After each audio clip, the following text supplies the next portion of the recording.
একমাত্র বান্ধবী নওরিনের জন্মদিনে আসাটাই যেন কাল হয়ে গেল মার্জিয়ার জীবনে। এখন রাত প্রায় 10টা 30 বাজে। হলে ঢোকার শেষ সময়টাও পার হয়ে গেছে। এমতো অবস্থায় কিভাবে কি করবে ভেবে পাচ্ছে না মার্জিয়া। এদিকে কেক কাটা হয়েছে কেবলমাত্র।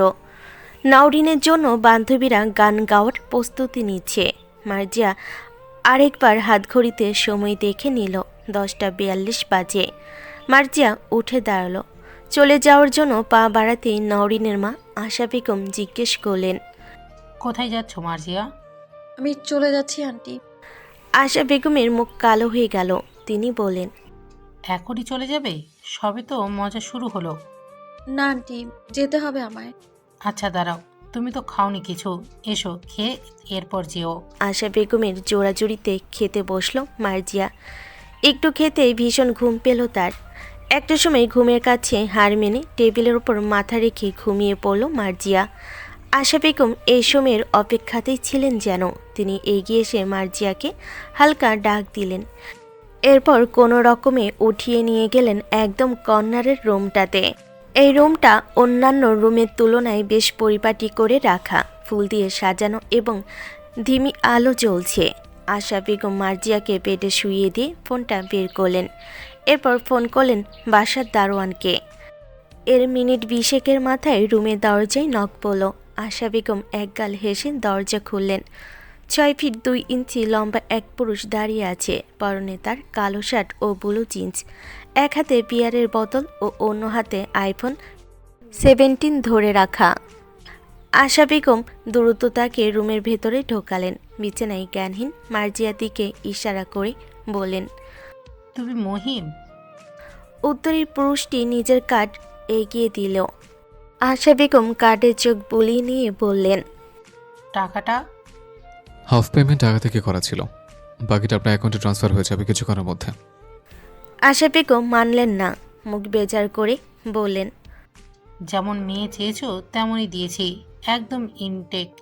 এরপরও টাকা নিয়ে গড়িমসি করা কিন্তু ঠিক হচ্ছে না। মুহিব বিরক্ত হলো, ভুরকুচকে বাল বলল। এরপর পকেট হতে দেখল 1000 টাকার একটা নোট। আশা বেগম তীক্ষ্ণ দৃষ্টিতে তাকিয়ে আছেন। ঝামেলায় পড়া গেল তো ধুর। মুহিব ফোন অন করলো। একটা নাম্বারে ডায়াল করে রিং হতেই আশা বেগমের কানে ফোন ধরিয়ে বলল। আপনার অ্যাকাউন্ট নাম্বারটা বলুন। আশা বেগম একটু সময় নিয়ে অ্যাকাউন্ট নাম্বার বলতেই মুহিব ফোনটা নিজের কানে নিয়ে বলল, এই নম্বরে 30,000 টাকা পাঠিয়ে দিয়ে এখনই। ফোনে অপর পাশ থেকে কি উত্তর এলো তা শোনা গেল না। তবে কয়েক মিনিটের মধ্যে আশা বেগমের ফোনে একটা নোটিফিকেশন ঢুকলো। তিনি একগাল হেসে মুহিবের দিকে তাকিয়ে বললেন, আজকে সারা রাতের জন্য ও তোমার। দেখা হবে কাল সকালে। শুভরাত্রি। কথাগুলো বলে দরজা লক করে দিয়ে আশা বেগম চলে গেলেন। মুহিব পুরো রুমটা ভালো করে দেখল। কোথাও কোনো ক্যামেরা লাগানো থাকলে আবার বিপদ। না, কোনো ক্যামেরা নেই। রুম জুড়ে হালকা লাল আলোতে মুহিবের বেশ অস্বস্তি হচ্ছিল। বিদেশে লাইট নিভিয়ে দিল। 8 তলার উপর থাকার ফলে বাহিরের রোড লাইটের তীব্র আলো সরাসরি রুমে না এলো, হালকা আলো ঠিক এলো। সেই আলোতে মুহিবের নজর পড়ল মার্জিয়ার ওপর। শার্টের বোতামগুলো খুলতে খুলতে মুহিব বেডসাইড টেবিলের উপর থেকে গ্লাস ভর্তি পানি নিয়ে মার্জিয়ার মুখে মারল। সাথে সাথেই ঘুম ভেঙে বসল মার্জিয়া। অন্ধকার রুম দেখে ঘাবড়ে গেল। অচেনা এক পুরুষ পারফিউমের স্মেল নাকে এসে লাগতে নিজেকে গুটিয়ে নিল। মুহিব বেডের সামনে রাখা রকিং চেয়ারে বসে বিয়ারের বোতলে চুমুক দিল। মার্জিয়া ভয়ত কণ্ঠে ডেকে উঠল, নওরিন আন্টি, কোথায় আপনারা? কোনো আওয়াজ এলো না। এমনকি মার্জিয়ার আওয়াজও বাহিরে গেল না। জেবে ব্যাগ কী করে? রুমের দরজা তো সাউন্ড প্রুফ।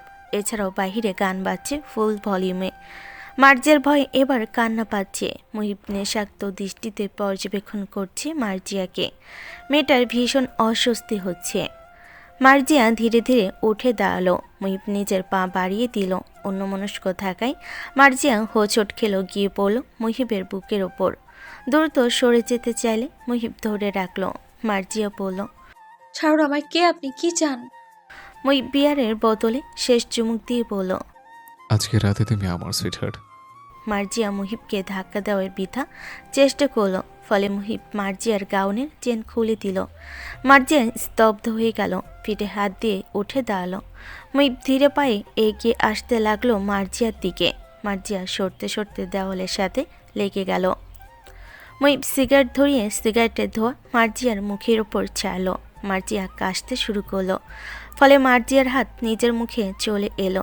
গাউনটা ঢিলে হয়ে এলো। মুহিবের চোখ জলজল করে উঠল। তার হাত স্পর্শ করলো মার্জিয়ার বাহুতে। মার্জিয়ার শরীরে যেন বিদ্যুৎ খেলে গেল। কিছু বুঝে ওঠার আগেই মুহিব মার্জিয়ার দুহাত নিচের দিকে নামিয়ে দিল। সাথে সাথেই গাউনের উপরের অংশ শরীর থেকে নিচে পড়ে গেল। এমন সময় মুহিব মার্জিয়ার কোমর জড়িয়ে নিজের কাছে নিয়ে এলো। জানালার পর্দাগুলো বাতাসে উঠতে লাগলো। জানালা ভেদ করে আসা আলোটা মার্জিয়ার ওপর না পড়ে মুহিবের ওপর পড়ল। মুহিব ডুব দিল মার্জিয়াতে। বাহিরে শুরু হলো প্রচণ্ড জোরে ঝড় হাওয়া। ভোর 4:20। ধীরে ধীরে চোখ মেলে মার্জিয়া নিজের ওপর ভারী কিছু অনুভব করতে ভোর কুচকে ফেলল। নড়াচড়া করতে পারছে না সে। মার্জিয়া অনুভব করলো তার হাত জোড়া কারোর হাতের মধ্যে আবদ্ধ অবস্থায় রয়েছে। ব্যাপারটা বোধগম্য হতেই মার্জিয়ার কালকে রাতের ঘটনা মনে পড়ল। মাথা উঁচিয়ে দেখল তাকে আষ্টেপৃষ্টে জড়িয়ে ঘুমিয়ে আছে মুহিব। মার্জিয়া নিজের হাত মুহিবের হাত থেকে ছাড়ানোর বৃথা চেষ্টা করে যখন পারল না, তখন শব্দ করে কেঁদে উঠল। ঘুমের ঘোরে থাকা মুহিব বিরক্ত হলো। মাথা উঁচিয়ে কান্নারত মার্জিয়াকে দেখে মুহিবের মাথা হ্যাং করলো। 1 মিনিট সময় লাগলো মুহিবের সব কিছু মনে পড়তে। এরপর যখন মার্জিয়ার হাত ছেড়ে কম্ফর্টার সরিয়ে নিজেকে দেখল, তখন নিজের মাথার চুল টেনে আধরে বিরক্তি সুরে বলল, শিট। মার্জিয়া অনবরত কেঁদেই যাচ্ছে। তা দেখে মুহিব উঠে বসল। নিচ থেকে শার্টটা তুলে গায়ে জড়িয়ে নিল। এরপর বালিশের পাশ থেকে হাত ঘড়িটা তুলে নিল। ফোনটা হাতে নিয়ে ডায়াল করলো আশা বেগমের নাম্বারে। এর 2 মিনিটের মাথায় রুমের দরজা খুলে গেল। মুহিব রুম থেকে বের হওয়ার আগে মার্জিয়ার দিকে এক পলক তাকিয়ে পকেট থেকে 1000 টাকার নোটটা এগিয়ে দিল। মার্জিয়া নিল না। মুহিব টাকাটা বেডের পাশে রেখে চলে গেল। মুহিব যাওয়ার 5 মিনিটের মাথায় রুমে এলেন আশা বেগম। ভোরের আলো পুরোপুরি ফোটেনি, বিদায় রুমটা ঘুটঘুটে অন্ধকার। আশা বেগম লাল আলোটা জ্বালি মার্জিয়ার নিকট এগিয়ে এসে বললেন, এত কার্য কেন? আজ হোক বা কাল নিজের এই সতীত্ব তো হারাতেই। আরে ভার্সিটিতে পড়ো, তোমাদের কাছে এসব খুবই নর্মাল ব্যাপার। মার্জিয়ার শরীর নিস্তেজ হয়ে আসছিল। তবে আশা বেগমের এমন বিচ্ছিরি কথা শুনে মার্জিয়া কান্না মিশ্রিত কণ্ঠে বলে উঠল, আপনি আমার এত বড় সর্বনাশ কেন করলেন আন্টি? আশা বেগম পাত্তা দিলেন না কথাটার। মার্জিয়ার দিকে 1 সেট 2 পিস এগিয়ে দিয়ে বললেন, গোসল করে এসো মার্জিয়া, ভালো লাগবে। এটা আমার প্রশ্নের উত্তর না আন্টি। আমি আপনার নিজের মেয়ের বয়সী, কেন এমনটা করলেন আমার সাথে? কারণ তুমি সুন্দরী। তোমার এই হলুদ ফর্সার গায়ের রং, কোমর পর্যন্ত দীর্ঘ চুল আর একদম পারফেক্ট বডি সাইজ। আমার দরকার ছিল। তোমার জন্য অনেক কাস্টমার পাবো আমি। তাছাড়া ভার্সিটিতে উঠেছ, একা হস্টেলে থেকে সম্পূর্ণ পড়ার খরচ জোগানো মুখের কথা নাকি? এখন থেকে যা ইনকাম হবে তার 30% তোমাকে আমি দিব। কথাটা শেষ করে হাসলেন আশা বেগম। মার্জিয়া ফুপিয়ে কেঁদে উঠল। আশা বেগম তাচ্ছিল্য করে বললেন, এখন এসব ন্যাকামি বাদ দিয়ে গোসল করে এসো। নাওরিন ওঠার আগেই তুমি চলে যাবে। মার্জিয়া নিরুত্তর হয়ে তাকিয়ে রইল। আশা বেগম চলে গেলেন। 4:40 কালো BMW গাড়িটা আশা বেগমের পার্কিং থেকে বেরিয়ে গেল দ্রুত গতিতে। গাড়ির ভেতরে মুহিব বেশ অনেকক্ষণ একা বসেছিল। সে নিয়মিত ড্রিঙ্ক করলেও মেয়ে ঘটিত কোনো রেকর্ড তার ছিল না। আজ সেটাও হয়ে গেল। নিজের কাজিন ব্রাদার রাহাতের পালায় পড়ে রাতে আশা বেগমের বাড়িতে যাওয়া ঠিক হয়নি। কথাটা ভেবেই নিজের চুল খামছে ধরল মুহিব। সে খেয়াল করলো তার শার্টের বোতামে একটা সোনালি রঙের নূপুর আটকে আছে। ভোর 5:20 বাজে। নওরিনের বাড়ি থেকে বের হয়ে মার্জিয়া খুবই ধীর পায়ে হেঁটে চলেছে। পুরো শরীর অসাড় হয়ে আসছে তার, ফলে মাথাটা ঝিমঝিম করছে। মার্জিয়া আসার সময় আশা বেগম ওর গায়ে একটা চাদর দিয়ে দিয়েছিল। সেটা দিয়ে নিজেকে ভালোভাবে জড়িয়ে নিয়েছে। বেশ কিছু দূর হেঁটে আসার পর মার্জিয়া দাঁড়িয়ে পড়ল। শরীর আর চলছে না, ফোনেও চার্জ নেই। মার্জিয়ার মনে হচ্ছে যে কোনো সময় সে জ্ঞান হারিয়ে ফেলবে।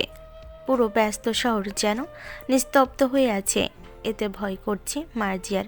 সে রাস্তার পাশে থাকা এক গাড়িতে হেলান দিয়ে কোনো রকম দাঁড়িয়ে পড়ল। চোখজোড়া ধীরে ধীরে বন্ধ হয়ে আসছে। এমন সময় গাড়ির মালিক এগিয়ে এলো, তুড়ি বাজিয়ে বলল, শুনতে পাচ্ছেন? এটা আমার গাড়ি, সরে দাঁড়ান। কথাটা সম্পূর্ণ কানে গেল না মার্জিয়ার। তার আগে সে জ্ঞান হারিয়ে ফেল। মুহিব চোখে মুখে পানি দেওয়ার জন্য নেমেছিল, ফিরে এসে দেখে চাদর সরিয়ে একজন তার গাড়ির সাথে হেলান দিয়ে দাঁড়িয়ে আছে। সরতে বলাতে জ্ঞান হারিয়ে ফেলে। পড়ে যাওয়ার সময় ধরে ফেলে মুহিব। ভোরের আলোতে মার্জিয়ার মুখ দৃশ্যমান হয় মুহিবের সামনে। মায়াবরা মুখের দিকে তাকে এক অন্যরকম টান অনুভব করে মুহিব, তবে সেই অনুভবকে পাত্তা দেয় না সে। মার্জিয়াকে গাড়ির ব্যাক সিটে শুইয়ে দিয়ে চোখে মুখে পানির ছিটা দেয়, এতে জ্ঞান ফেরে না মার্জিয়ার। মুহিব বিপাকে পড়ে যায়। মার্জিয়াকে নিয়ে চলে যায় সামনের এক হসপিটালে। ইমার্জেন্সিতে অ্যাডমিট করার সময় রিসেপশনিস্ট জিজ্ঞেস করে, পেশেন্ট কে হয় আপনার? মুহিব এক পলক তাকায় বেডে শুয়ে থাকা জ্ঞানহীন মার্জিয়ার দিকে। একটু সময় নিয়ে বলে, আমার পরিচিত উনি, আপনারা ট্রিটমেন্টের ব্যবস্থা করুন। আর হ্যাঁ, পেমেন্ট নিয়ে ভাববেন না, আমি বিল ক্লিয়ার করে দেব। রিসেপশনিস্ট অবাক চোখে তাকিয়ে থাকে মুহিবের দিকে। তা বুঝতে পেরে মুহিব পকেট থেকে নিজের কার্ড বের করে এগিয়ে দিয়ে বলে, আমি ডক্টর ইহসান মুহিব। রিসেপশনিস্ট সাথে সাথে সালাম দেয়। এরপর কার্ডটা নিয়ে সমস্ত ফর্মালিটি ফিল আপ করে মুহিবকে বলে, ডক্টর লুবাবা আছেন এই মুহূর্তে, উনি পেশেন্টকে দেখবেন। পেশেন্টের নাম কি স্যার? মুহিব চুপ করে থাকে। কী নাম বলবে? বেশ অনেকক্ষণ চিন্তা করার পর বলে, মিস। রিসেপশনিস্ট হালকে হেসে নামটা রিপোর্টে লিখতে শুরু করে। সুন্দর নাম। মুহিব উত্তর করে না। ইমার্জেন্সি কেবিনে বাহিরে রাখা বসার চেয়ারগুলোর ওপর শটানে শুয়ে পড়ে। ভীষণ ঘুম পাচ্ছে তার। কাল রাতে একটু বেশি অ্যালকোহল খেয়ে ফেলেছিল সে। এরপর আবার মেয়েবাজ কাজিনের পাল্লায় পড়ে আশা বেগমের ফ্ল্যাটে চলে গিয়েছিল।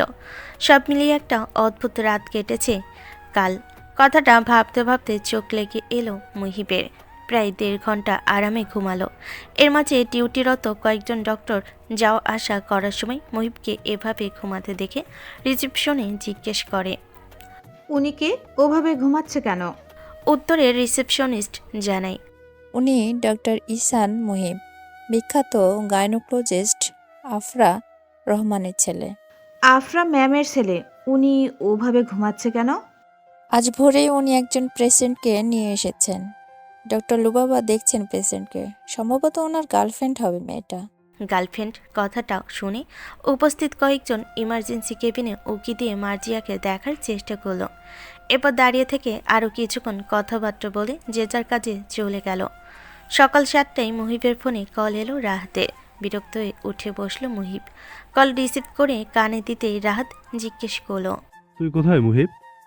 ঘুমজনক কণ্ঠে মুহিব বলল, আমি হসপিটালে। তুই তাড়াতাড়ি বাসায় আয়, মামুনি আসছে তোর খোঁজে। কথাটা শোনা মাত্রই মুহিবের ঘুম চোখ থেকে উদা হয়ে গেল। দ্রুত গতিতে উঠে দাঁড়িয়ে বলল, তুই রাখ, আমি আসছি। রাহাত ফোন রেখে দিল। মুহিব রিসেপশনিস্টকে গিয়ে বলল, আমাকে যেতে হবে, আপনার ওনার খেয়াল রাখবেন। উত্তরে রিসেপশনিস্ট বলল, ডক্টর লুবাবা তার রাউন্ড শেষ করে এলো বলে আপনি ওনার সাথে কথা বলে যান। আপনার সাথে ম্যাম কথা বলতে চেয়েছেন, কিন্তু আপনি ঘুমাচ্ছিলেন বলে আমি ডাকিনি। মুহিব বিপাকে পড়ে গেল। হাত ঘড়িতে তাকিয়ে দেখলো 7:30 বাজে। ইচ্ছে না থাকা সত্ত্বেও বলল, ডাকুন ডক্টর লুবাবাকে। জি স্যার, আপনি বাম পাশের কেবিনে গিয়ে ওয়েট করুন, ম্যাম আসছে। 5 মিনিটের মাথায় ডক্টর লুবনা এলেন। তিনি মুহিবের হাতে মার্জিয়ার রিপোর্টগুলো দিয়ে বললেন, আপনাদের বিয়ে হয়েছে কতদিন? এমন প্রশ্নে ভ্যাবাচেকা খেয়ে যায় মুহিব। বলে, এমন প্রশ্ন কেন করছেন doctor? She is not my wife doctor. কারণ মিশমিশের অবস্থা নাজুক দেখে মনে হলো এটা ওর জন্য ফার্স্ট টাইম ছিল। সে হিসেবে এমন অমানবিক অত্যাচার করা উচিত হয়নি আপনার। পুরো শরীর জুড়ে কামড়ের দাগগুলো দেখে আমি নিজেই আটকে উঠেছিলাম। মুহিব তপ্তা খেয়ে গেল কথাগুলো শুনে। পর মুহূর্তেই প্রচণ্ড রাগ নিয়ে টেবিল বাড়ি মেরে উঠে দাঁড়িয়ে বলল, আমি ওনাকে রাস্তায় পেয়েছি, অসুস্থ অবস্থায়, তাই হসপিটালে নিয়ে এসেছি। আমি জানি না উনি ম্যারিড কিনা, তাই ধরনের অ্যালিগেশন আমার উপর তুলবেন না। কথাগুলো বলে মুহিব উঠে চলে আসতে নিয়েও আবারও ফিরে যায়। গলা স্বর নিচু করে বলে, মিসমিসকে দেখে মনে হয় না ও ম্যারিড। ম্যারিড হলে এই ভোরবেলা এভাবে রাস্তায় ঘুরতো না। আপনি ওর সাথে কথা বলে সত্য জানার চেষ্টা করুন। তবে হ্যাঁ, ওর ব্যাপারে এই কথাগুলো অন্য কেউ যেন না জানে। মেয়েটার মান সম্মানের ব্যাপার আছে। কিন্তু পেশেন্ট আপনার কেউ না হলে তার মান সম্মান নিয়ে আপনি ভাবছেন কেন? লুবাবার এই প্রশ্নে চুপ করে যায় মুহিব। কোনো উত্তর না দিয়ে বেরিয়ে আসে। রিসেপশনে গিয়ে বিল মিটিয়ে দিয়ে চলে যায়। ডক্টর লুবাবা অবাক হয়ে বসে থাকেন কিছুক্ষণ, এরপর উঠে নিজের কাজে চলে যান। সকাল 9টা। আলবাসিরা অ্যাপার্টমেন্টের 13 তলায় গত 2 ঘন্টা ধরে ভয়াবহ নীরবতা চলছে। রাহাত আফরা রহমানের সামনে অপরাধীর মতো বসে আছে।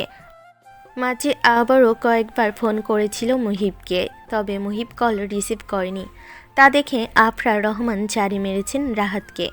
রাহাত হলো আফরা রহমানের ননাসের ছেলে। ছোট থেকে রাহাত আর মুহিব একসাথে বড় হয়েছে, কেননা রাহাতের জন্মের 2 বছরের মাথায় ওর মা মারা যায়।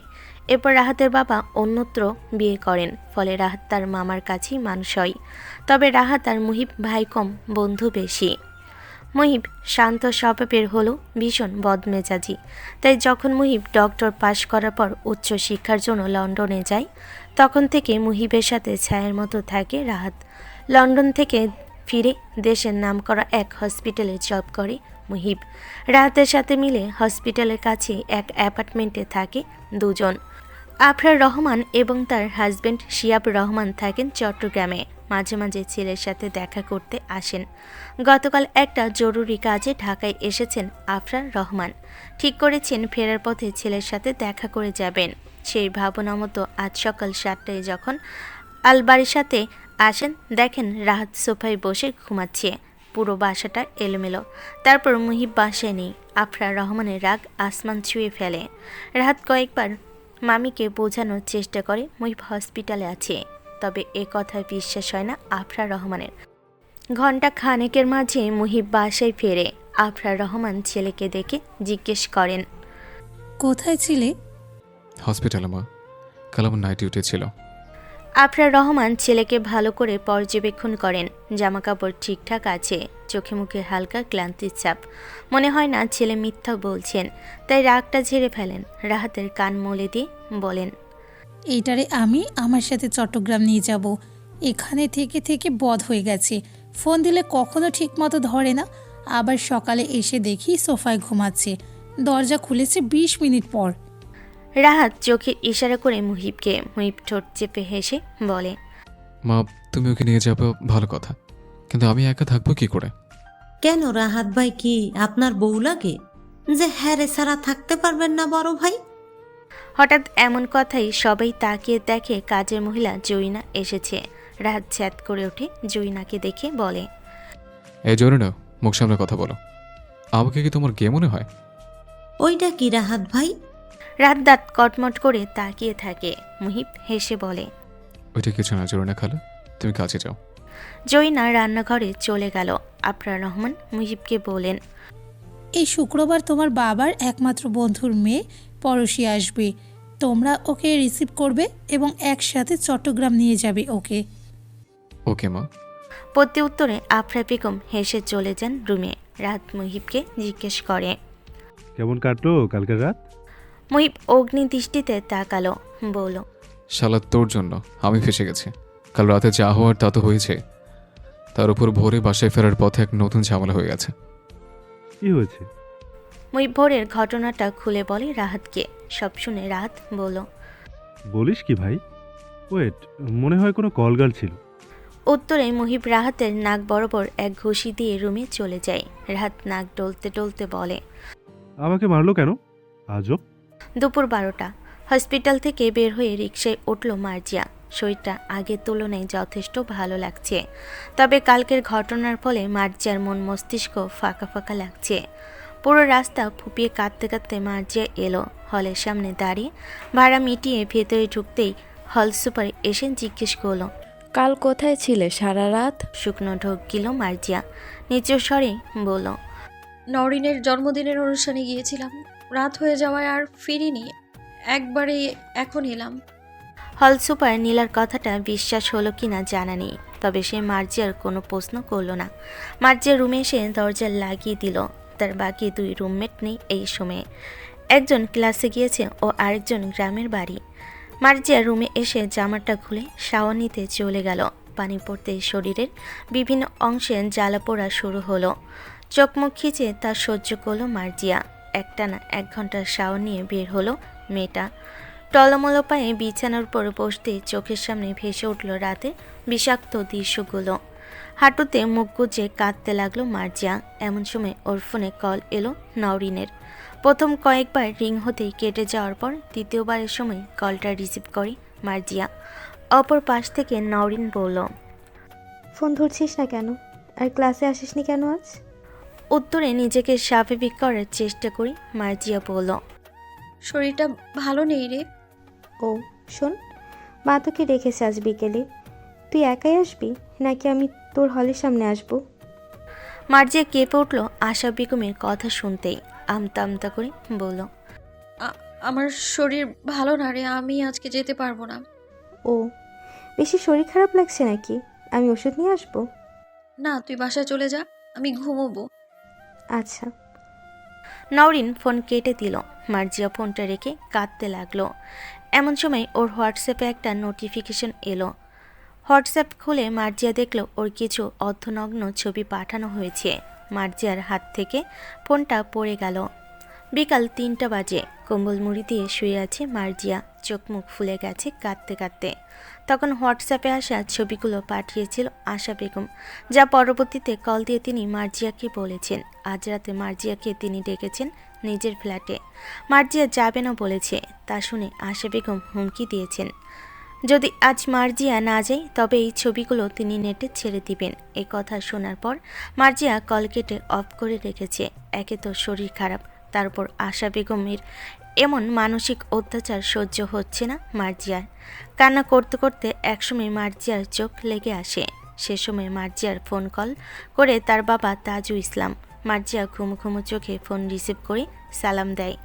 সালামের উত্তর দিয়ে তাজু ইসলাম মেয়েকে জিজ্ঞেস করেন, কেমন আছিস মা? বাবার আদরে কণ্ঠে করা প্রশ্ন শুনে মার্জিয়ার গলায় কান্না জড়িয়ে আসে। তবু নিজেকে স্বাভাবিক রেখে বলে, আলহামদুলিল্লাহ ভালো আছি আব্বু, তোমরা কেমন আছো? আমরা ভালো নেই মা, তুই ছাড়া আমাদের বাড়িটা ফাঁকা হয়ে গেছে। তোর কি পড়ার বেশি চাপ মা? তাহলে আয় না, কয়েকদিন ঘুরে যা। আসবো আব্বু, সামনে পরীক্ষা তো, তাই জন্য এখন যেতে পারবো না, সামনের মাসে যাব। ঠিক আছে মা, নে তোর মা কথা বলবে। এবার মার্জিয়ার মা জুলেখা বেগমের সাথে কথা বলো। মা বাবা কাউকেই বুঝতে দিল না তার সাথে ঘটে যাওয়া দুর্ঘটনা সম্পর্কে। তাজু ইসলাম পেশায় স্কুল টিচার, একমাত্র সন্তান। মার্জিয়াকে বিশ্ববিদ্যালয়ে পড়ানোর ইচ্ছে থেকেই মেয়েকে পাঠিয়েছেন অচেনা শহর ঢাকাতে। হোস্টেলে মেয়েকে কয়েকদিন পরপরই দেখতে আসেন তিনি। তবে গত 2 মাস আগে ছোট এক অ্যাক্সিডেন্টে পায়ে চোট পাওয়াই 2 মাস হলো ঢাকা আসতে পারেনি। সামনের মাসে প্রথম সেমিস্টার পরীক্ষা থাকায় মার্জিয়াও যেতে পারেনি। মজার ব্যাপার হলো এত বড় ভার্সিটিতে মার্জিয়ার একমাত্র বান্ধবী রয়েছে, আর সে হলো নওরিন। নওরিন যখন আশা বেগমের গর্ভে 5 মাস তখন ওর বাবা মারা যায়। এরপর আশা বেগম ভাইয়ের সংসারে ছিলেন। বড় 2 ভাইয়ের বউয়ের অত্যাচার সহ্য করতে না পেরে 9 বছর আগে চলে আসেন ঢাকায়। চাকরি নেন গার্মেন্টসে। সেখান থেকে তার পরিচয় হয় নানান রকমের মানুষের সাথে, জড়িয়ে পড়েন অনৈতিক কাজের সাথে। সেটাই মূল ইনকাম সোর্স বানিয়ে ছেড়ে দেন গার্মেন্টসের চাকরি। একমাত্র মেয়েকে নিয়ে যে ফ্ল্যাটে থাকেন সেখানেই পরিচালনা করেন দেহ ব্যবসা নামক জঘন্য কাজটি। দেখতে দেখতে কেটে যায় আরও কিছু সময়। সন্ধ্যা নামার অনেকক্ষণ পর মার্জিয়ার ঘুম ভাঙে। রুমমেট জুলি এখনও আসেনি বোধহয়, কেননা রুমের লাইট নেভানো। জুলি আবার অন্ধকারে থাকতে পারে না, তাই যতক্ষণ থাকে রুমে ততক্ষণ ছোট্ট একটা ল্যাম্পের আলো হলেও জ্বালিয়ে রাখে। মার্জিয়া উঠে চোখে মুখে পানি দিয়ে ঝাপটা দিয়ে আসে। খিদে পেট চুচু করছে, সারাদিন কিছু খাওয়া হয়নি। এখন রান্না করার মতো শক্তিও নেই তার শরীরে। তাই নিজের ব্যাগ ও বেডের সাইডে খুঁজতে লাগলো খাওয়ার কিছু। একটা আদা খাওয়া বাটার বোন পেল, সেটাই খেয়ে নিয়ে পানি খেলো মার্জিয়া। এরপর ডক্টর লুবাবার দেওয়া ওষুধগুলো খেয়ে নিয়ে কিছুক্ষণ বসে থেকে বাহিরে নীরব প্রকৃতি দেখতে লাগলো। এর মধ্যে রুমে এলো জুলি। এসে আগে এক গ্লাস পানি ঢকঢক করে খেয়ে মার্জিয়াকে জিজ্ঞেস করলো, তুমি কালকে সারাত কোথায় ছিলে? তোমার বান্ধবী নওরিন তো বলল তুমি 11টার সময় চলে এসেছো, অথচ হল সুপার বলেছিল তুমি সকালে ফিরেছো। মার্জিয়া ঢোক গিল আমতা আমতা করে বলল, 8টার পর তো হলে ঢোকার পারমিশন নেই, তাই কালকে আমি অন্য এক ফ্রেন্ডের সাথে ওর বাড়িতে ছিলাম। জুলি অবিশ্বাসের দৃষ্টিতে তাকালো মার্জিয়ার দিকে। আর কিছু জিজ্ঞেস না করে কাপড় নিয়ে গোসল করতে চলে গেল। হাঁপ ছেড়ে বাঁচল মার্জিয়া। এর মধ্যেই 3-4টা কল করে ফেলেছেন আশা বেগম। রাত 9টা আফরা রহমানকে ট্রেনে উঠিয়ে দিয়ে বাসায় ফিরল মুহিব। রাতে রাত ড্রয়িং রুমের সোফায় ভিডিও গেম খেলছিল। মুহিব ফিরতে রাত মনিটরে চোখ রেখে জিজ্ঞেস করলো, আজকে পার্টি করবি? মুহিব ফ্রিজ থেকে ঠান্ডা পানির বোতল নিয়ে এসে রাহাতের পাশে বসলো। বলল, কালকাতের পার্টির চক্করে কত বড় সর্বনাশ ঘটে গেছে ভাবতে পারিস? রাত গেম খেলতে খেলতেই বলল, কিসের সর্বনাশ? আশা আন্টির মেয়েগুলো একদম খাসা হয়। এর মানে তুই আগেও গিয়েছিস? প্রতি উত্তরে দুষ্টু হেসে রাহাত বলল, 2 বার।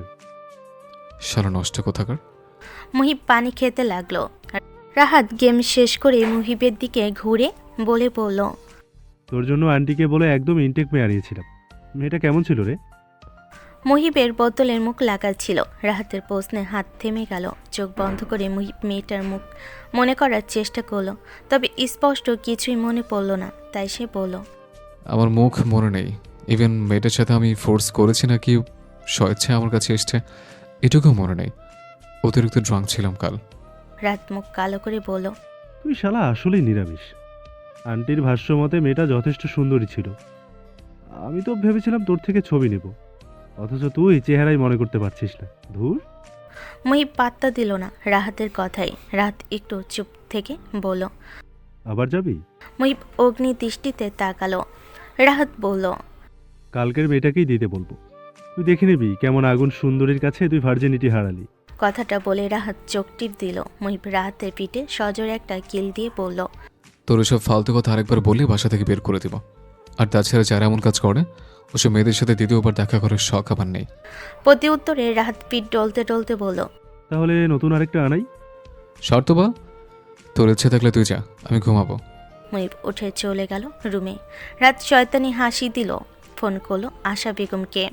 2 দিন পর মুহিব ব্যস্ত রোগী দেখতে। এমন সময় ওর ফোনে কল আসে ডক্টর লুবাবার। মুহিবের ফোন সাইলেন্ট থাকায় সে রিসিভ করতে পারে না। এর 2 ঘন্টা পর মুহিব যখন সব রোগী দেখা শেষে চেয়ারে শরীর এলিয়ে দেয়, তখন নক করে ডক্টর লুবাবা। মুহিব হাসি মুখে ডক্টর লুবাবাকে ভেতরে আসতে বলে। ডক্টর লুবাবা মুহিবের সামনে চেয়ারে বসে শুরুতেই জিজ্ঞেস করে, কেমন আছেন? এই তো কোনো রকম। আপনার কি অবস্থা? চলছে কোনো রকম। আপনার মিশমিশের খবর জানেন? আপনার মিস কথাটা ধাক্কা লাগে মুহিবের মস্তিষ্কে। ভুরকুচকে বলে, আমার মিস। কারণ নামটা তো আপনিই দিয়েছিলেন পেশেন্টকে। এমনিতে তার আসল নাম মার্জিয়া ইসলাম নাইজা। ও, আমি কালচের প্রেশারে ভুলেই গেছিলাম। মিস আই মিন মেয়েটার কথা কিছু জানতে পেরেছিলেন? ডক্টর লুবাবা এক দীর্ঘশ্বাস ছাড়লেন, বলেন, না, মেয়েটার ঘুম ভাঙার পর দ্রুত হসপিটাল থেকে বেরিয়ে যায়। আমি তখন ওটিতে ছিলাম বিধায় কথা হয়নি। শুনেছি রিসেপশনিস্টকে নাকি জিজ্ঞেস করেছিল ওকে কে নিয়ে এসেছে। ব্যাস এতটুকুই। মুহিব মনোযোগ দিয়ে শুনল কথাগুলো। লুবাবা আর কিছুক্ষণ গল্প করে চলে গেলেন। মুহিবের মাথাটা ভীষণ ধরেছিল। তারপর মিস এর কথা মনে পড়ে অদ্ভুত লাগছে। না, একটু রিল্যাক্সেশন দরকার। কথাটা ভেবে মুহিব রাহাতকে ফোন দিল। 20 মিনিটের মাথায় রাহাত মুহিবের হসপিটালের বাহিরে গাড়ি নিয়ে এলো। মুহিব সব কাজ শেষ করে গাড়িতে উঠে বসলো। রাহাত গাড়ি স্টার্ট দিয়ে মুহিবের দিকে বিয়ারের বোতল এগিয়ে দিল। মুহিব না চাইতেও বোতলটা নিল। এক ঢোক খেয়ে বলল, তুই আমার অভ্যাস নষ্ট করে দিচ্ছিস। এখন একটু প্যারামে দিন কাটলেই বিয়ারের প্রয়োজন অনুভব করি। প্রত্যুত্তরে রাহাত বাঁকা হাসলো, বলল, বিয়ার তো তোর মস্তিষ্ককে আরাম দেবে, আর নারী দেবে শরীরকে। রাত গাড়ির স্পিড বাড়িয়ে দিল। মুহিব আপাতত সিটে হেলান দিয়ে চোখ বন্ধ করে আছে। ভাদ্র মাসের শুরুর দিকে সারাদিন গরমের তীব্রতায় টিকে থাকা না গেলেও রাতের দিকে মাঝে মাঝে বৃষ্টি লক্ষ্য করা যায়। আজও তেমন এক বৃষ্টিময় রাত। আশা বেগম কর করে 1000 টাকার বেশ অনেকগুলো নোট গুনছেন। নওরিনকে আজ খাবারের সাথে ঘুমের ওষুধ খাইয়ে দিয়েছেন। আজ বেশ কয়েকজন বড় বড় বিজনেসম্যান কাস্টমার আসার কথা। এসে তার স্টকে থাকা বেশ কয়েকটি মেয়েকে তিনি আজ পাশের দেশে পাঠাবেন। এসবের মাঝে নওরিনকে ঘুম পাড়িয়ে রাখাই বুদ্ধিমানের কাজ। আশা বেগম তার সামনে বসা এক ষাটোর্ধ্ব লোককে 5টি ছবি এগিয়ে দিলেন। তার মধ্যে একটি মার্জিয়ার ছবি। লোকটি পান চিবুতে চিবুতে ছবি দুটি আলাদা করে রাখলেন আর বাকি 3টে তার পাশের লোককে এগিয়ে দিলেন। তা দেখে আশা বেগম বললেন, বাসিব ভাই, এই মেয়ে দুটো একদমই নতুন, এদের এখনই পাঠানো যাবে না। এদের দিয়ে আমি আগে কিছু লাভ করি, এরপর না হয়। বাসিব হাতের ইশারায় আশা বেগমকে থামিয়ে দিলেন। বলেন, এদের মধ্যে প্রথম ছবির মেয়েটাকে আমার চাই আশা। ওকে আমি 3 দিনের জন্য আমার গেস্ট হাউসে নিয়ে যাব। আশা বেগম ভুরুকুচকে মনে মনে ভাবলেন, এটা তো মার্জিয়া, এখনই ওকে বাসিয়া ভাইয়ের কাছে পাঠাবো। যদি ও উল্টোপাল্টা কাণ্ড করে তবে আমার লস হবে। এরপর বললেন, ওকে আজ তো দিতে পারবো না বাসিব ভাই, কালকে আসতে হবে। ঠিক আছে, কোনো ব্যাপার না। আশা বেগম হাঁপ ছেড়ে বাঁচলেন। এর মধ্যে রাহাতের কল এলো। তিনি আলোচনা দ্রুত শেষ করে লোক দুজনকে বিদায় করলেন। এরপর দরজা খুলে রাহাত আর মুহিবকে ভেতরে আনলেন। মুহিবকে দেখে আশা বেগম বলেন, আজ নতুন কালেকশনে কেউ নেই। তা শুনে রাহাত বলল, ব্যাপার না। কথাটা বলে এক বান্ডিল টাকা তুলে দিল আশা বেগমের হাতে। তিনি টাকা গুনতে গুনতে মুহিবকে কর্নারের রুমটা দেখিয়ে দিল। রাহাত মুহিবকে রুমে ঢোকার আগে কানে কানে কিছু একটা বলল। এরপর রুমের দরজাটা বাহির থেকে লক করে দিল। সেদিনকার মতো আজকেও রুম জুড়ে ধিমি আলো জ্বলছে, তবে বিছানাটা ফাঁকা। রুমের সাথে থাকা অ্যাডজাস্ট বারান্দায় এক নারী অবৈ দেখা যাচ্ছে। নিস্তব্ধ রাতের শীতল বাতাস মার্জিয়ার শরীর ছুঁয়ে যাচ্ছে। আজ না চাইতো আশা বেগমের ফ্ল্যাটে ওকে আসতে হয়েছে। কেননা আশা বেগম হুমকি দিয়েছেন যদি আজ মার্জিয়া না আসে তবে ওর ছবিগুলো ভাইরাল করে দিবেন। মার্জিয়া আশা বেগমের পা ধরে রিকোয়েস্ট করেছিল এমনটা না করতে। আশা বেগম শুনছিলেন না সে কথা। এর বদলে তিনি যখনই মার্জিয়াকে ডাকবেন তখনই মার্জিয়াকে আসতে হবে এমনটাই শর্ত দিয়েছেন। কথাগুলো ভেবে নীরবে চোখের পানি ফেলেন মার্জিয়া। হঠাৎ সেদিনের রাতের পারফিউমে স্মেল নাকে আসতেই চমকে উঠল। পেছন দিক ফিরতেই মুহিবের বুকের সাথে ধাক্কা খেল। চাঁদের আলোয় মুহিবকে মার্জিয়ার মুখ দেখল প্রথমবারের মতো। তবে ড্রাঙ্ক থাকায় তেমন কিছু ভাবল না। মার্জিয়ার ভয় লেগে গেল। মুহিবের সামনে 2 হাত জোর করে বলল, আমায় হেল্প করুন, আমি একটা ট্র্যাপে পড়েছি। কথাগুলো যেন মুহিবের কানে ঢুকল না। সে মার্জিয়ার ঘাড়ের কাছে মুখ নিয়ে জোরে শ্বাস টানল, যেন মার্জিয়ার শরীরের স্মেলকে নিজের ভেতরে শুষে নিতে চাইছে। মার্জিয়া কেঁপে উঠে সরে যেতে চাইলে 2 হাত দিয়ে বাধা দেয় মুহিব। মার্জিয়া বারান্দার গ্রিলের সাথে লেগে যায়, চেষ্টা করে মুহিবকে সরানোর। এতে করে মুহিব ডিস্টার্ব ফিল করে। এক হাত মার্জিয়ার পিঠে রেখে অপর হাত দিয়ে নিজের বেল্টটা একটানে খুলে ফেলে। ধীরে ধীরে মার্জিয়ার 2 হাত নিজের বেল্ট দিয়ে বেঁধে দেয়। এরপর কোমর উঁচু করে ধরে নিজের সাথে মিশিয়ে নেয়। ফিরে আসে রুমে। মার্জিয়ার চোখের পানি যেন মুহিবকে পাশবিক হিংস্রতা প্রকাশের শক্তি যোগায়। ধীরে ধীরে সে ডুবে যায় মার্জিয়ার শরীরের প্রতিভাজে। মুহিবের সুটাম দেহের নিচে পিষ্ট হতে থাকে মার্জিয়া। বাতাসে যখন জানালার পর্দা উড়ে হালকা আলো মার্জিয়ার মুখে পড়ে, মুহিব দেখতে পায় মার্জিয়ার ব্যথিত মুখশ্রী। কমফোর্টারটা নিজের সাথে ভালোভাবে জড়িয়ে নিয়ে মার্জিয়ার কপালে ঠোঁট ছোঁয়। হাসকি স্বরে বলে, মিস। মার্জিয়ার কানে হতো কথাটা পৌঁছায় না। বোর ঠিক 5টায় ফোনে রিংটনের আওয়াজে ঘুম ভাঙল মুহিবের। চোখ বন্ধ করে কল রিসিভ করতে রাহাতের বিরক্তিকর আওয়াজ ভেসে এলো, বের হ ব্রো, আজ কিন্তু আমাদের মামুনির ফ্রেন্ডের মেয়েকে এয়ারপোর্ট থেকে নিয়ে আসার কথা ছিল। সেটা তো 7টার সময়। অলরেডি 5টা বাজে। বাসায় গিয়ে চেঞ্জ করে এয়ারপোর্টে যেতে যেতে 7টা পার হয়ে যাবে। জলদি আয়। ধুর। মুহিব বিরক্ত হয়ে কল কেটে দিল। নিজের বাহুতে থাকা ঘুমন্ত মার্জিয়ার দিকে তাকিয়ে উঠে বসলো। কিছুক্ষণ থম মেরে বসে থেকে উঠে পড়ল, শার্টটা গায়ে চড়িয়ে চলে গেল মুহিব। চলে যাওয়ার পর ধীরে ধীরে উঠে বসলো মার্জিয়া। নীরবে চোখের পানি মুছিয়ে নিতেই দেখলো পায়ের নপুজোড়ের মধ্যে একটা নেই। মার্জিয়া বিছানায় ভালো করে খুঁজলো, পেল না। শেষমেশ হতাশ হয়ে উঠে দাঁড়ালো। আয়নায় নিজের বিধ্বস্ত মুখটা দেখে নিজেই কেঁদে ফেল। এমনটা তার সাথে না হলেও পারতো না। সকাল 7:12।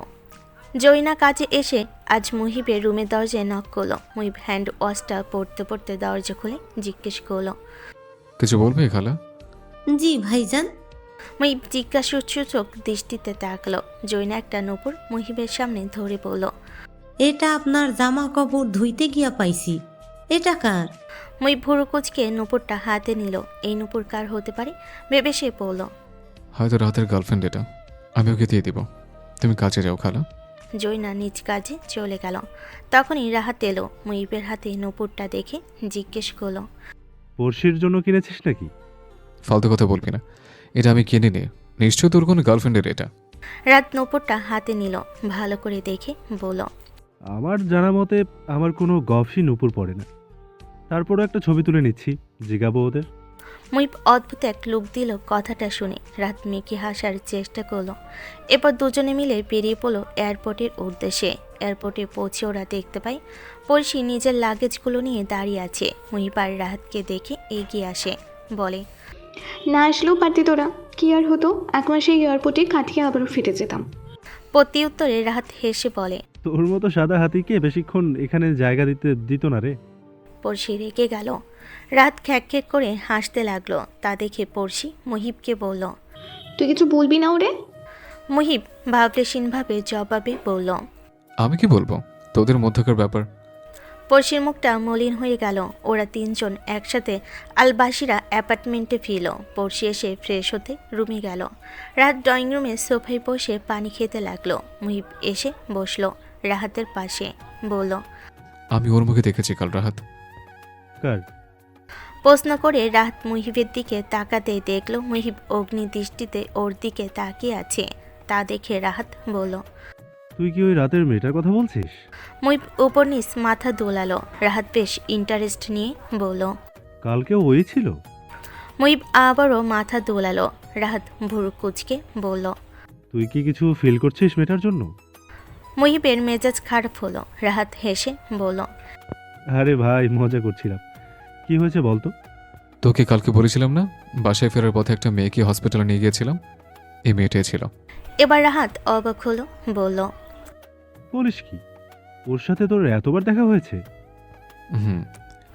মুহিব আরও কিছু বলতে যাবে তার আগে পড়শি এসে হাজির। ওকে দেখে দু ভাই চুপ করে যায়। পড়শি জিজ্ঞেস করে, তোরা কি নিয়ে কথা বলছিস? উত্তরে মুহিব বলে, রাতের গফের ব্যাপারে কথা বলছিলাম, বেচারা ছ্যাঁকা খেয়ে ব্যাক হয়ে আছে। রাত খেপে গেল কথাটা শুনে। তবে পড়শি একটু মলিন হয়ে এলো। তবে পর মুহূর্তেই মুখ স্বাভাবিক করে বলল, আফরানটিকে আমরা একসাথে ভিডিও কল করি? আমার হসপিটালে যেতে হবে, তুই আর রাত কথা বলে নে। বলে মুহিব উঠে গেল। সকালের ক্লাস লেট করে আসায় পানিশমেন্ট স্বরূপ আজ লাইব্রেরি পরিষ্কারের কাজ পেয়েছে মার্জিয়া। শরীরটা ভালো না থাকে কাজ করতে বেশ কষ্ট হচ্ছে মেয়েটার। নওরিন একটি বই নেওয়ার জন্য লাইব্রেরিতে এসে মার্জিয়াকে দেখে জিজ্ঞেস করলো, তোর কি শরীর খারাপ মার্জিয়া? উত্তরে মার্জিয়া দুদিকে মাথা দুলিয়ে না করলো। নওরিন আবারও বলল, তোকে ক্লান্ত দেখাচ্ছে। আবারও রাত জেগে পড়া শুরু করেছিস তাই না?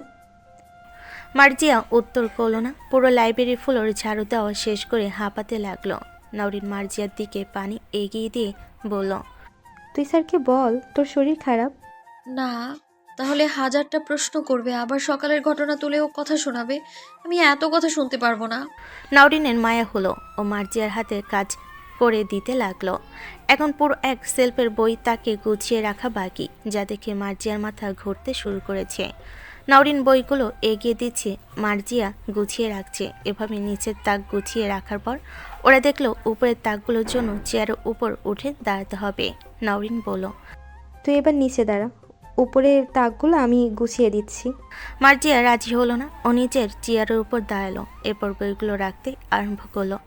এমন সময় সেখানে এলো ইংরেজি বিভাগে সদ্য জয়েন করা প্রভাষক নাফিম মুহিত। তিনি মার্জিয়ার আর নওরিনের দিকে তাকিয়ে জিজ্ঞেস করলেন, তোমরা এখানে কি করছো?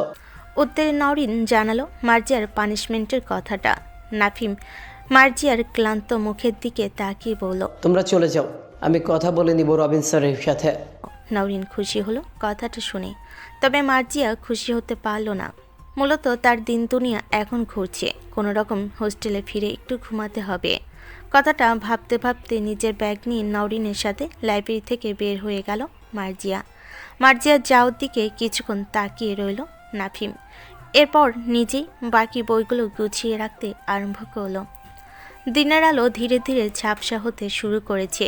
নীড়ে ফেরা পাখিরা জানান দিচ্ছে সন্ধ্যা নামতে চলেছে। মার্জিয়া মরার মতো নিজের বিছানায় ঘুমিয়ে আছে। তখন নওরিনের সাথে হোস্টেলে ফেরার পর নওরিন মার্জিয়ার জন্য আনা খিচুড়ি ওকে খেতে দেয়। প্রায় সময় নওরিন মার্জিয়ার জন্য এটা সেটা রান্না করে আনে। মূলত রান্না করাটা নওরিনের শখ। মাগরিবের আজান হয়ে যাওয়ার পর রুমের লাইট জ্বালিয়ে দেয় জুলি। মার্জিয়ার বিছানার কাছে এসে কয়েকবার উকি দিয়ে দেখে মার্জিয়াকে, এরপর আবারও নিজের পরেই মন দেয়। রাত 8টার ভেতর ফোনে তীব্র রিংটনের আওয়াজে ঘুম ভাঙে মার্জিয়ার। চোখ টলে রিসিভ হতেই ওপাশ থেকে আশা বেগম বলেন, মার্জিয়া মা। মার্জিয়া ভয়ে কুকড়ে যায়, ঢোক গিলে বলে, আপনি আমাকে আবারও ফোন কেন করেছেন? তুমি কি ভুলে গেছো আমাদের কি কথা হয়েছিল? এবার মার্জিয়া নিঃশব্দে কেঁদে উঠল, বলল, আন্টি আমার শরীর ভালো না, আজ আমি যেতে পারবো না, প্লিজ আন্টি। এসব নাটক করো না। 9টা বাজে, তোমার হোস্টেলের বাইরে একটা সাদা রঙের গাড়ি অপেক্ষা করবে এবং তাতে উঠে পড়বে। যদি তুমি না যাও তাহলে তোমার ছবিগুলো তোমার রুমমেট এবং পুরো হোস্টেলে সবার ফোনে ফোনে থাকবে কাল। কথাগুলো বলেই ফোন কেটে দিলেন আশা বেগম। মার্জিয়ার ইচ্ছে করছিল চিৎকার করে কাঁদতে, কিন্তু তা তো সম্ভব না। তাই সে নিজের কান্নাকে গিলে ফেল। চোখে মুখে পানি দিয়ে এসে একটা কালো রঙের শাড়ি পরে নিল। ঠোঁটে হালকা লিপস্টিক লাগিয়ে চুলটাকে হাত খোপা করে বের হলো হোস্টেল থেকে। হল সুপারের ডিউটি চেঞ্জ হয় 9টায়। ঠিক সেই সুযোগে মার্জিয়া বেরিয়ে গেল। হোস্টেলের বাইরে আসতে দেখলো একটা সাদা গাড়ি অপেক্ষা করছে। মার্জিয়া শাড়ির আঁচল খামচে ধরে গাড়িতে উঠে বসলো। সমস্ত রোগী দেখা শেষে আজ আবার এক নতুন জায়গায় গিয়েছিল মহিব। ছোটবেলা থেকেই ওর শখ ছিল শিক্ষকতা করার, তাই কিছুদিন আগে একজনের সাথে কথা বলেছিল। সেখান থেকে আজ তাকে ডাকা হয়। সব কথাবার্তা ফাইনাল করে মুহিবের বাসায় ফিরতে ফিরতে রাত 10টা বেজে যায়। মুহিব নিজের ফ্ল্যাটের ডোরবেল বাজালেই কেউ এসে দরজা খোলেন। মুহিব প্রায় 10 মিনিট ডোরবেল বাজায় এবং কল করে রাহাতের নাম্বারে। শেষমেশ রাহাতকে না পেয়ে মুহিব ডায়াল করে পড়শির নাম্বারে। কল রিসিভ হতে মুহিব জিজ্ঞেস করে, তোরা কোথায়? আমি আর রাহাত মিলে বাইরে ফুচকা খেতে এসেছিলাম, এরপর একটা মুভি দেখতে এসেছি মুহিব ভাইয়া। মুহিবের মেজাজ খারাপ হয়ে যায়, জিজ্ঞেস করে, রাতকে জিজ্ঞেস করতো বাসায় যাবে কি দারুণ চাচার কাছে আছে? পড়শি রাহাতকে জিজ্ঞেস করে জানায়, রাহাত ভুলে চাবি নিয়ে চলে এসেছে ভাইয়া। মুহিব একটা জঘন্য গালি দিতে নিজেও নিজেকে সামলে নেয়। এর মাঝে রাহাত পড়শির হাত থেকে ফোন নিয়ে ফিসফিস করে বলে, সরি ভাই, ভাবিনি মুভি প্ল্যান হয়ে যাবে। তুই রাগ করিস না, এক কাজ কর, আশা আন্টির ফ্ল্যাটে চলে যা, মস্তিও হবে, রাতটা থাকার ব্যবস্থাও হয়ে যাবে। বলে কল কেটে দেয় রাহাত। মুহিব দেওয়ালে সজোরে এক ঘুষি মেরে লিফটে উঠে পড়ে। পকেটে হাত দিতে মার্জিয়ার নুপুরটা পায়। সেটা নিয়ে মুহিব আশা বেগমের বাসায় যায়। আশা বেগম টাকা গুনছিলেন। এমন সময় মুহিবকে দেখে অবাক হয়ে যায়। মুহিব সরাসরি বলে, I need a girl. আশা বেগম মুহিবকে ভালো করে পর্যবেক্ষণ করে। আজ মুহিবকে ডাক লাগছে না।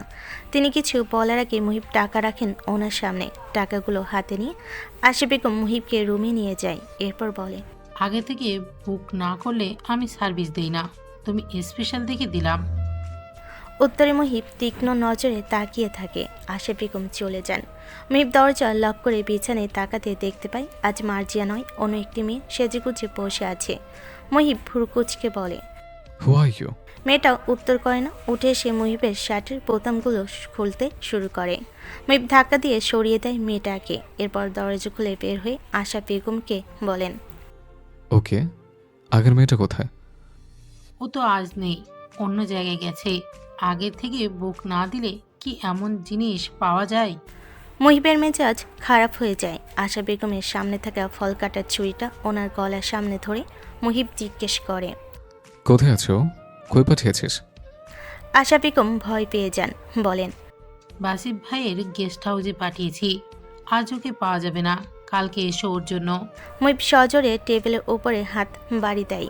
কাছের টেবিলটা টুকরো টুকরো হয়ে যায় ভেঙে। যেতে যেতে শাসানোর ভঙ্গিতে মুহিব বলে যায়, যদি ওর গায়ে অন্য পুরুষের ছোঁয়া লাগে তাহলে আপনার শরীরের প্রতিটা অংশকে কুকুর দিয়ে খাওয়াবো আমি। রাতের নিস্তব্ধতা ভেঙে সর্বোচ্চ স্পিডে গাড়ি ছুটিয়ে চলেছে মুহিব। হঠাৎই নিজের মাথা ফাঁকা ফাঁকা লাগছে তার। মার্জিয়ার মুখটা ভেসে উঠছে চোখের সামনে। মুহিব মানতে পারছে না তার মিসমিসকে অন্য কেউ ছুবে।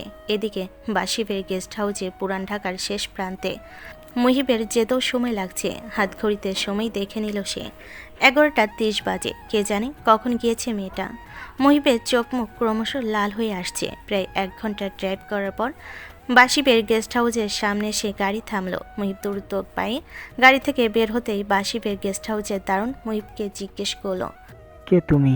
মুহিব উত্তর না দিয়ে দ্রুত পায়ে বাড়ির ভেতর ঢুকতে লাগলো। দারুণ পিছে পিছে আসতে লাগলো।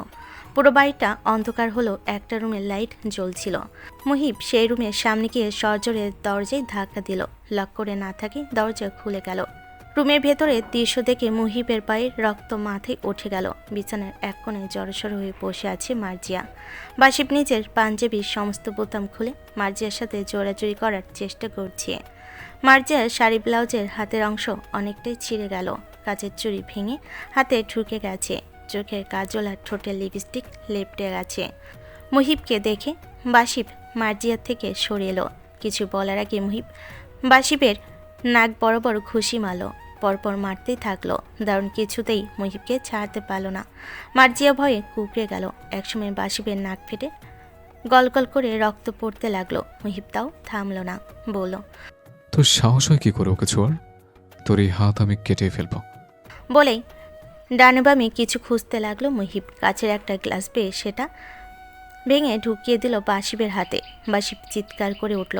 মার্জিয়া কান্না মিশ্রিত কণ্ঠে চোখ বন্ধ করে বলল, থামুন প্লিজ। মুহিবের হুঁশ ফিরল। তাকালো মার্জিয়ার দিকে। বেডসাইড টেবিলের উপরে রাখা পানির জগটা নিয়ে মার্জিয়ার মুখে মারল।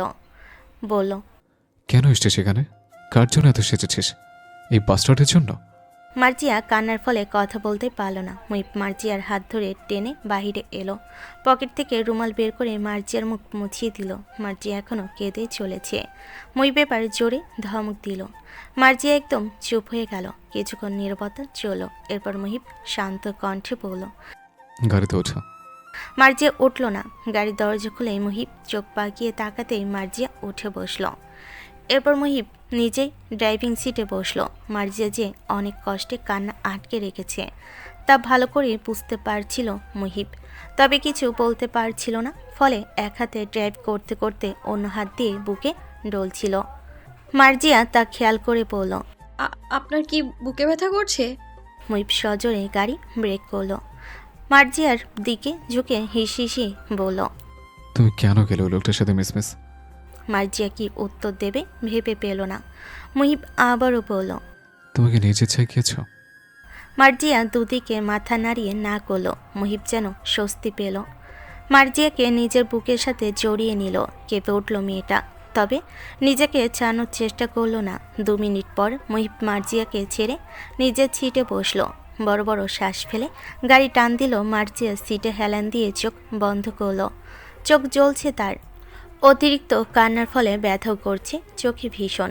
মুহিব কয়েকবার মার্জিয়ার ক্লান্ত মুখের দিকে তাকালো। মার্জিয়া ঘুমিয়ে পড়েছে। মুহিব আলতো হাতে মার্জিয়ার মাথাটা নিজের কাঁধে রাখলো। হঠাৎই ভীষণ শান্তি অনুভব করতে লাগলো মুহিব। টানা 40 মিনিট ড্রাইভ করার পর মুহিব নিজের অ্যাপার্টমেন্টের সামনে এসে গাড়ি থামালো। মার্জিয়া গভীর ঘুমে। বুঝতে পেরে ওকে কোলে তুলে নিল। লিফটের আয়নায় মুহিব নিজেকে দেখে নিজেই অবাক হলো। এমন কেন লাগছে তার? ভাবতে ভাবতেই মুহিব ফ্ল্যাটের সামনে এসে দাঁড়ালো।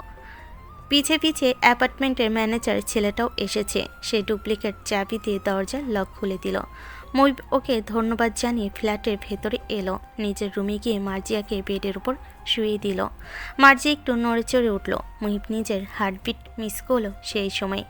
কিছুক্ষণ পাশে দাঁড়িয়ে থাকলো, এরপর রুম থেকে বের হয়ে এসে সোফায় বসলো। হাতে ছিল মার্জিয়ার ব্যাগটা। কৌতূহলবশত মুহিব ব্যাগটা খুলে দেখলো আইডি কার্ড, ফোনসহ বেশ অনেক জরুরি কাগজপত্র পেল। সেসব দেখা শেষে আবারও ঢুকিয়ে রাখলো। ফোনটা রাখার সময় একটা নোটিফিকেশন এলো। মুহিব দেখলো নোটিফিকেশনটা হোয়াটসঅ্যাপ থেকে এসেছে। ফোনে লক না থাকায় মুহিব সহজেই হোয়াটসঅ্যাপে ঢুকতে পারলো। দেখলো কালকের ক্লাস টাইম জানানো হয়েছে। মুহিব একটু নিচের দিকে যেতে আশা আন্টি নামে একটা কনভারসেশন দেখলো। সেখানে প্রতিটা মেসেজ খুব মনোযোগ দিয়ে পড়ল মুহিব। এরপর ফোনটা আগের মতো রেখে দিল। সকাল 8টা। ডোরবেল বাজার সঙ্গে ঘুম ভাঙলে মুহিবে। সে গতকাল রাতে সোফাতেই ঘুমিয়ে পড়েছিল।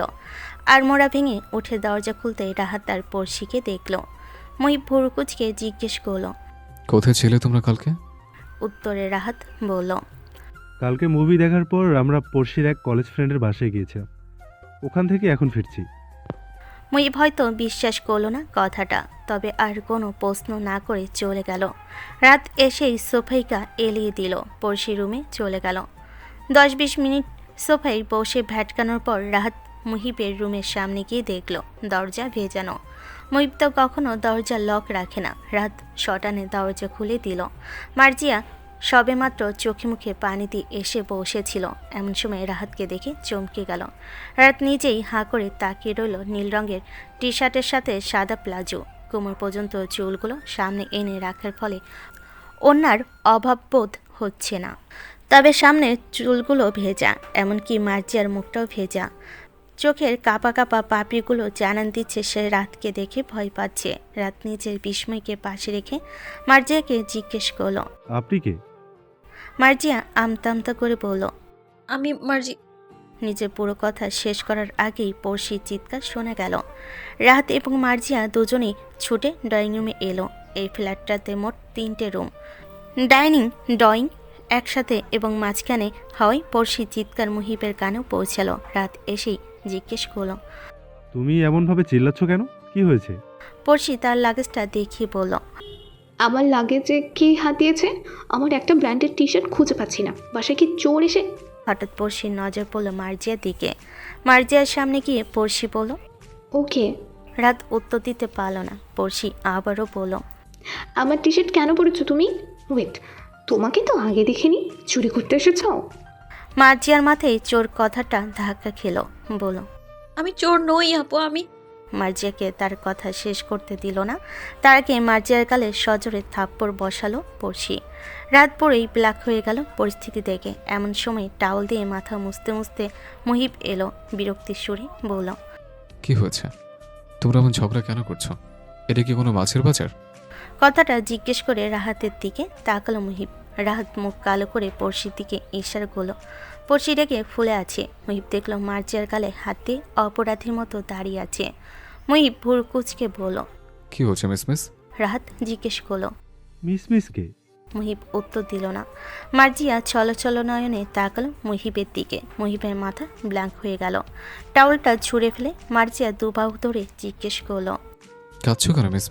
কি হচ্ছে তোমার? মার্জিয়া কিছু বলার আগেই পড়শি বলে উঠল, এই চোরটা আমার লাগেজ খুলে আমার টি শার্ট চুরি করেছে মুহিব ভাই। কথাটা শোনা মাত্রই অগ্নি চোখে মুহিব পড়শির দিকে তাকালো। মুখ কেঁপে উঠল পড়শির সেই চাহনি দেখে। রাত বিবি করে বলল, মনে হচ্ছে পড়শির কপালে দুঃখ আছে। কিছু কারণবশত আলবাসিরা অ্যাপার্টমেন্ট সকাল 9টা থেকে বিদ্যুৎ নেই। জেনারেটরের সমস্যা হয়, সেটাও চালু হয়নি। এই গরমের মধ্যে গোসল করে এসেও মুহিব ঘেমে যাচ্ছে। পড়শি মুহিবের সামনে মার্জের হাতে হ্যাসকা টান দিল। টি শার্টটা দেখিয়ে বলল, দেখো মুহিব ভাইয়া, এটা আমার টি শার্ট, এই মেয়েটার চোর। পড়শি নিজের কথা শেষ করার আগে মুহিব হুঙ্কার ছেড়ে বলে উঠল, শাট আপ পড়শি, আমি নিজে এই ড্রেসটা মিসকে দিয়েছি। কথাটা শুনে উপস্থিত সবাই অবাক হলো। মুহিব আবারও বলল, আমার জানার মতে তোর কাছে ড্রেসের অভাব নেই পড়শি। যদি কেউ প্রয়োজনে তোর ব্যাগ থেকে একটা টি শার্ট নেয়, তার জন্য এমন অমানুষের মতো ব্যবহার করছিস কেন? পড়শি বিস্ময়ের সুরে বলল, আমি তো ভাবিনি তুই দিয়েছিস, আমি তো ভেবে। পড়শির কথার মাঝে মুহিব বলল, ভেবেছিস চুরি করেছে? কেমন আছে তোর এই ড্রেসে যে মিসকে চুরি করতে হবে? তুই চাইলে নর্মাল ওকে জিজ্ঞেস করতে পারতিস, তা না করে ওর গায়ে হাত তুলি কেন? অ্যান্সার মি পড়শি।